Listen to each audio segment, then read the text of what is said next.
Hello guys, bersama saya lagi dalam Alright Napa Channel. Tahniah kita ucapkan kepada YB Rafizi Ramli, sahabat-sahabat semua, ya, telah pun keluar ya daripada hospital ya selepas beberapa hari ya menjalani pembedahan dan sebagainya untuk serangan jantung ya.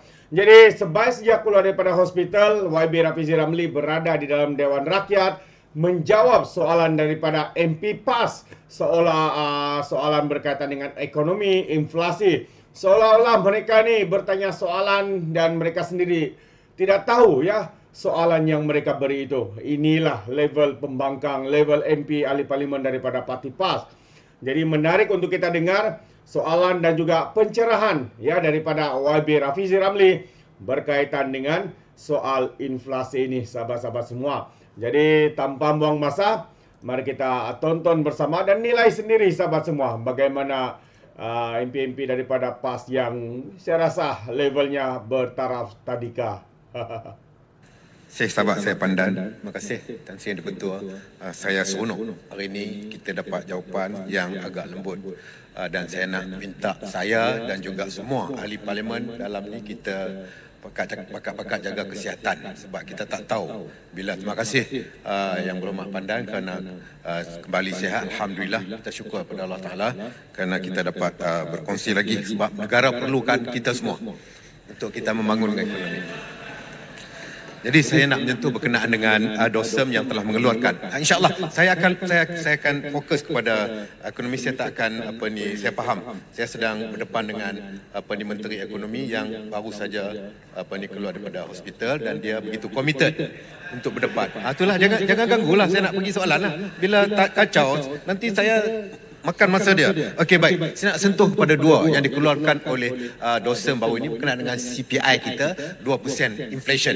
That is a good figure actually, dengan izin. But kita tengok bila macam tu, dia berlaku juga increase of inflation. Maknanya berlaku kenaikan juga. Kita harus bersedia. Tapi yang kita nak tengok sekarang ni, itu secara basket, secara holistik, makro yang berlaku dalam inflation CPI yang ditetapkan oleh DOSEM 2%. But kita kena tengok mikro, non-core inflation ini. Sebab itu kita tengok nampak cantik dibentangkan oleh DOSEM ini, tapi underground very bad. Ini saya nak kongsi dengan macam mana kita nak mengatasi keadaan begini. Yang Berhormat Pandan, I'm very polite today to you. Okay, thank you very much. Terima kasih Pendang. Untuk rekod Tan Sri Yang Di-Pertua, Pendang memang sentiasa dekat di hati saya dan has always been polite. Terima kasih kepada Ipoh Timur tadi dan kepada Pendang. Ingatan yang baik bagi mereka terutamanya yang lelaki. Silalah pergi semak jantung masing-masing. Kerana risiko itu bukan saja risiko kepada menteri, tetapi risiko disebabkan oleh gaya hidup kita, terutamanya oleh kolesterol yang tinggi. Dan saya ada rekod kolesterol yang tinggi selama 20 tahun dan akhirnya itu sudah tentu akan menyebabkan ada masalah pada jantung. Baik, Indra Mahkota sekejap sebelum tanya. Silakan Indra Mahkota.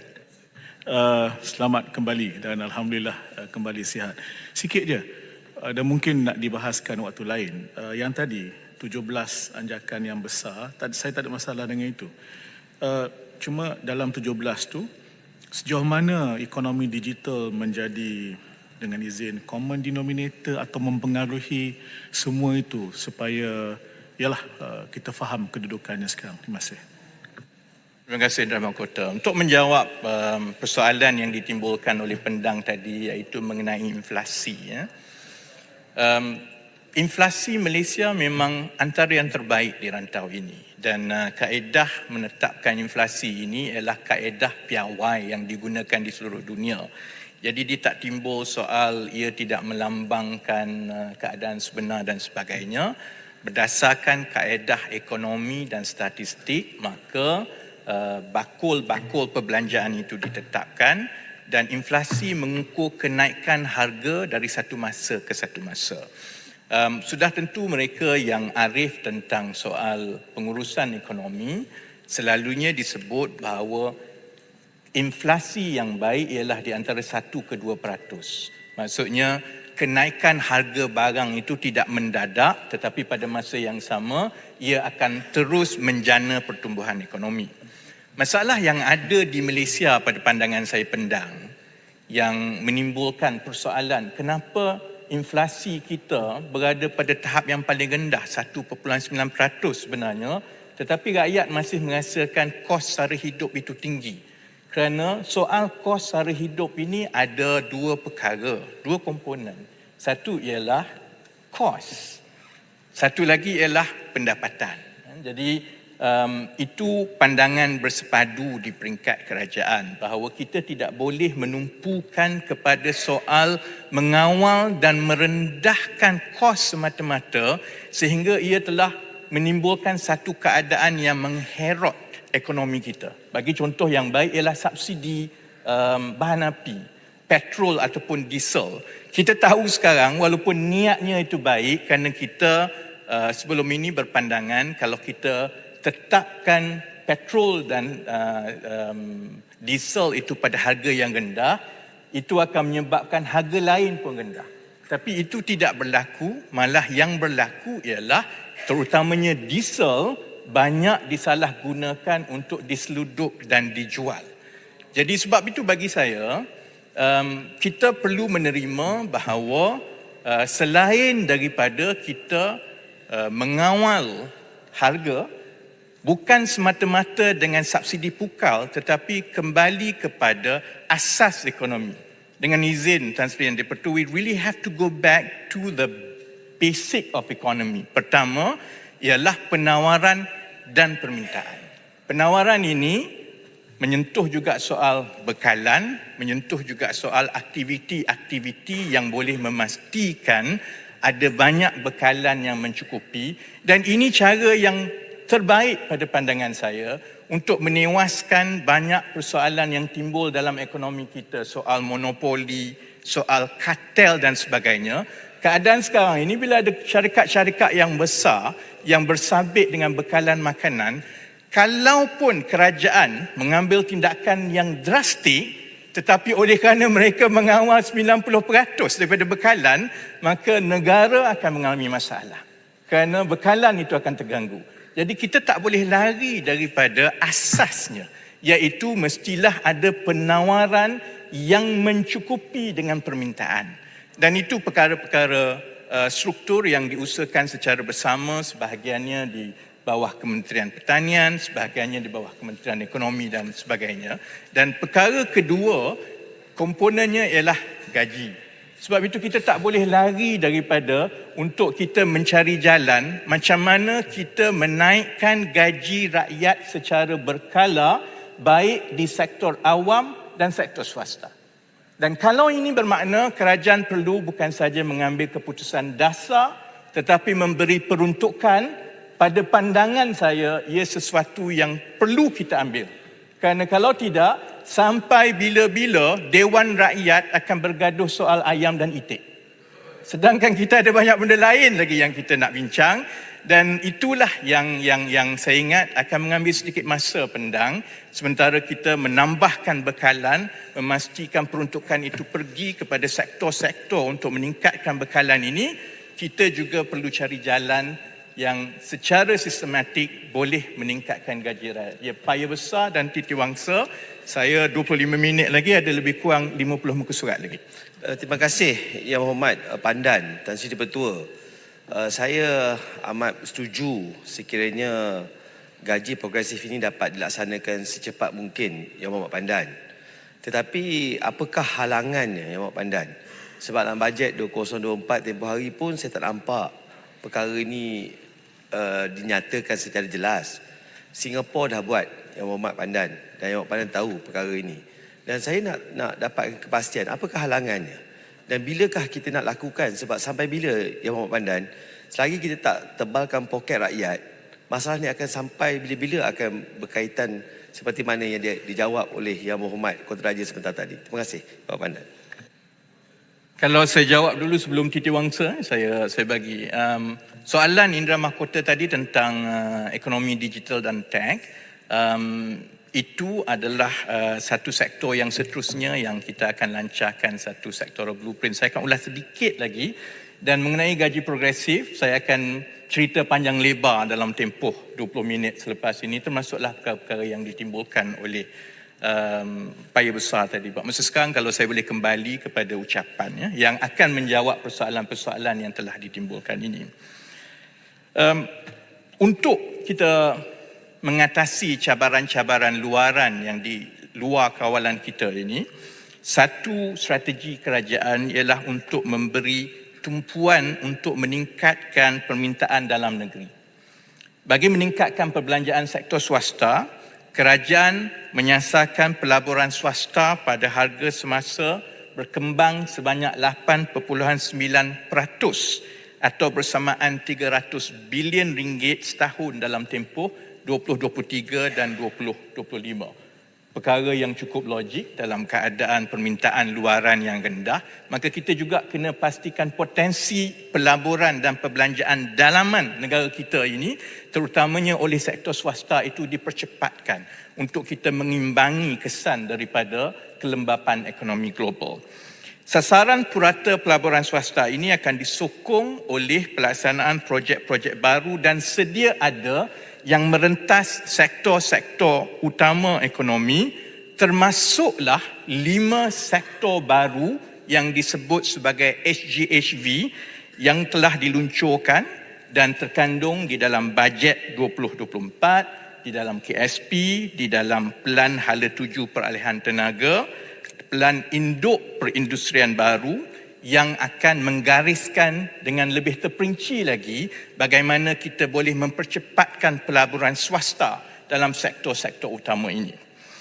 Menyentuh yang dibawa oleh Indra Mahkota mengenai digital dan tech, setakat ini kita telah lancarkan apa yang disebut sebagai dengan izin sectoral blueprint untuk ekonomi berasaskan pelarian tenaga, memperkukuhkan industri kita dengan NIMP 2030. Jadi 2 daripada 5 sektor SGHV itu telah pun ada sectoral blueprint. Sebab itu tumpuan seterusnya ialah untuk melengkapkan Pelan Hala Tuju sektor-sektor SGHV yang lain dalam tempoh 12 bulan yang akan datang. Saya boleh maklumkan bahawa kementerian saya dan kementerian-kementerian yang terbabit sekarang ini sedang menumpukan usaha untuk membangunkan blueprint untuk digital dan tech, yang insya-Allah kita akan lancarkan.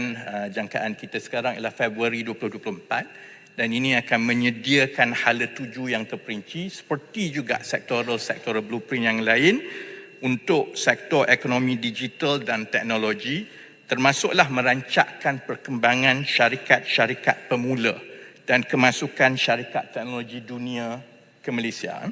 InsyaAllah akan diusahakan di antara Kementerian Ekonomi dan Kementerian Pertanian dan Keterjaminan Makanan sektoral blueprint yang sama untuk pertanian moden, dan sektor yang kelima diusahakan dan dikendalikan oleh NRECC, iaitu ekonomi berasaskan nadi bumi. Dan tujuan kita mengadakan sectoral blueprint untuk setiap satu daripada sektor-sektor di bawah SGHV ini ialah untuk memperincikan lagi sasaran-sasaran, inisiatif-inisiatif, projek-projek rintis, enablers dengan izin, dan juga insentif yang akan diberikan oleh kerajaan supaya dia akan mempercepatkan pertumbuhan dalam kelima-lima sektor ini. Dan insya-Allah kerajaan yakin bahawa melalui strategi dan inisiatif yang sedang dan akan dilaksanakan ini, sasaran pertumbuhan KDNK dalam KSP yang kita telah bentangkan di dalam kajian separuh penggal, walaupun mencabar, dan saya berterima kasih kepada seluruh Dewan yang faham bahawa kita sedang melalui keadaan yang mencabar dalam ekonomi global ini, tapi insya-Allah dengan perancangan-perancangan ini saya optimis sasaran itu sebenarnya akan dapat dicapai. Tan Sri Yang di-Pertua, seterusnya dalam tempoh berbaki, saya ingin menyentuh tentang 2 perkara yang paling banyak disentuh di dalam perbahasan mengenai kementerian saya. Pertama, mengenai subsidi bersasar dan yang kedua mengenai dasar gaji progresif. Saya berterima kasih kepada ahli dewan di kedua-dua belah yang menunjukkan sokongan dan kefahaman yang tinggi mengenai peri pentingnya penstrukturan semula ekonomi negara. Terutamanya bersabit dua perkara yang besar. Pertama, penyasaran semula subsidi, dan kedua, usaha untuk meningkatkan gaji rakyat melalui dasar gaji progresif. Saya baca handset perbahasan dan saya bersyukur kerana setakat bacaan saya tidak ada ahli dewan yang membangkang penstrukturan semula itu. Yang ditimbulkan ialah kegusaran mengenai pelaksanaan kedua-dua dasar ini supaya kita dapat mengimbangi keperluan fiskal dan penstrukturan ekonomi negara dengan kesannya kepada rakyat dan masyarakat. Kerajaan telah memberi keutamaan untuk melaksanakan anjakan besar dalam mensasarkan semula subsidi. Saya baca dulu, saya ulas sedikit kemudian bagi ruang. Dan saya rasa kita dah bahaskan berkali-kali, kita dah bentangkan segala angkanya. Kita semua sedia maklum bahawa keadaan yang kita membelanjakan subsidi pukal sebegini tidak akan dapat ditampung oleh mana-mana pentadbiran dalam keadaan kita perlu mengurangkan hutang negara. Jadi kita perlu lakukan ini. Sebab itu antara keputusan pertama yang dibuat oleh pentadbiran ini dalam hal subsidi bersasar ialah untuk membangunkan padu pangkalan data utama sebagai sumber rujukan berpusat dan bertujuan menentukan kumpulan sasar yang benar-benar layak untuk mengurangkan dengan izin exclusion and inclusion error. Kerana kita tahu bila kita tak ada pilihan, kita kena buat. Tapi bila kita nak buat ini, kita nak pastikan bahawa kita dah cuba yang terbaik supaya perkara-perkara pentadbiran yang menimbulkan risiko kececeran itu dapat diselesaikan dengan sebaik mungkin. Tunggu jap. Saya sentuh mengenai padu sedikit. Padu yang dijadualkan dilancarkan pada bulan Januari 2024 akan mengintegrasikan data mikro dan data pentadbiran dari pelbagai agensi kerajaan bagi mewujudkan profil data semua individu dan isi rumah seluruh rakyat Malaysia.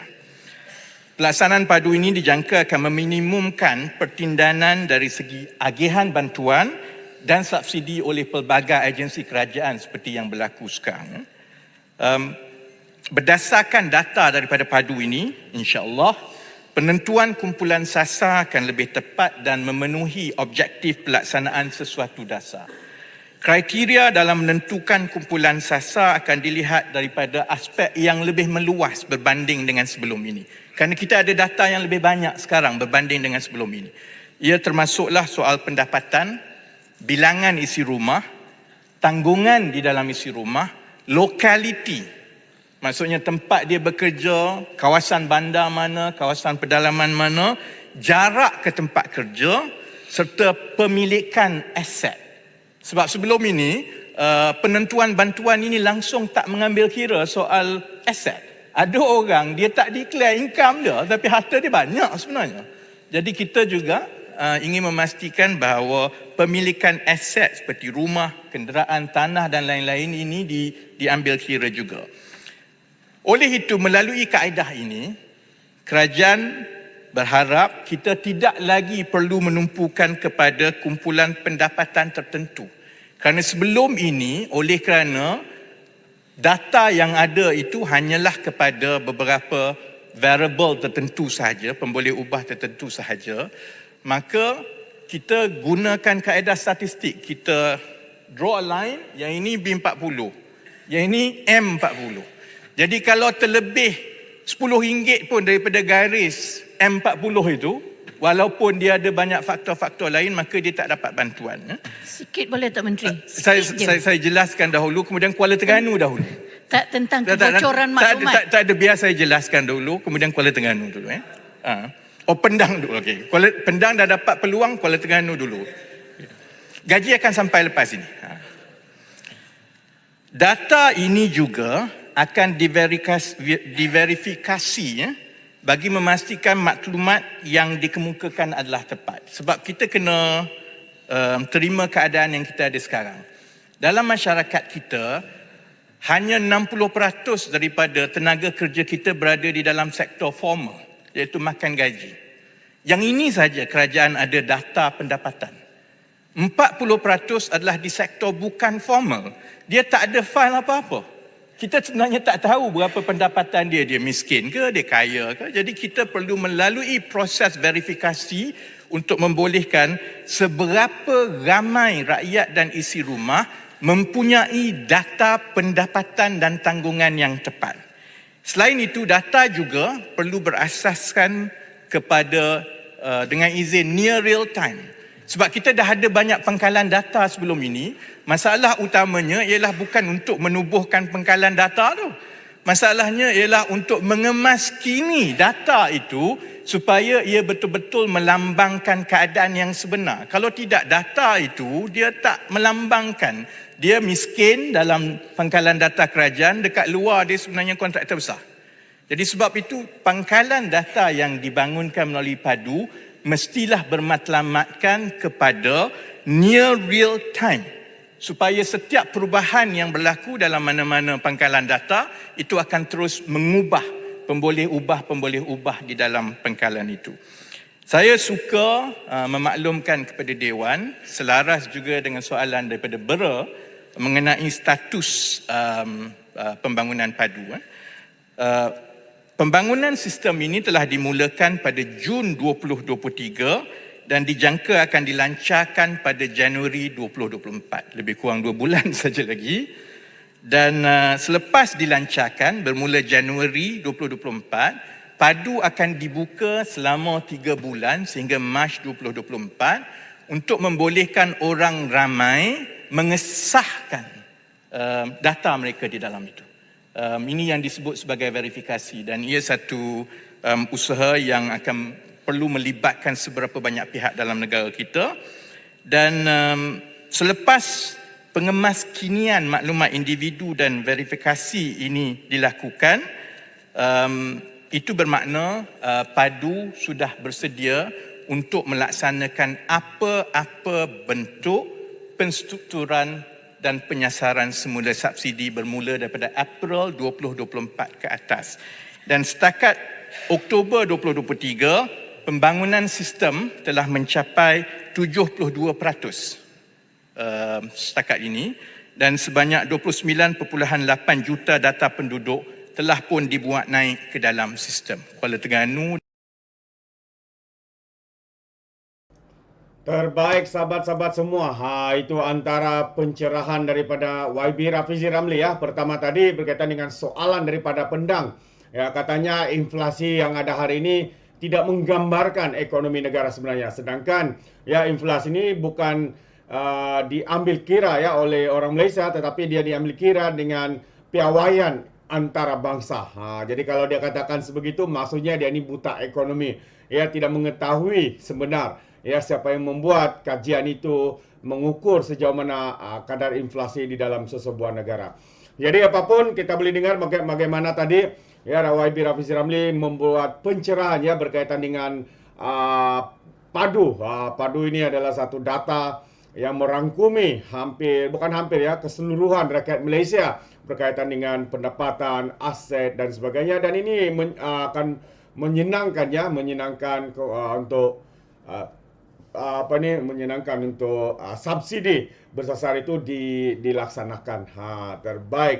Jadi kita ucapkan sekali lagi tahniah kepada YB Rafizi Ramli, semoga terus sehat untuk membantu memulihkan ekonomi negara kita. Jadi terima kasih. Sampai di sini saja sahabat semua. Sekiranya anda memberikan sebarang komen, anda boleh berikan komen dalam ruangan komen. Jadi sekali lagi izinkan saya untuk mengundurkan diri dan seperti biasa peribahasa mengatakan tapapun kangkap 2 ton keinginan. Dalam bahasa Melayunya tepuk dada tanya selera. Sekian saja daripada Alright Nampak Channel. Kita berjumpa lagi. Bye bye.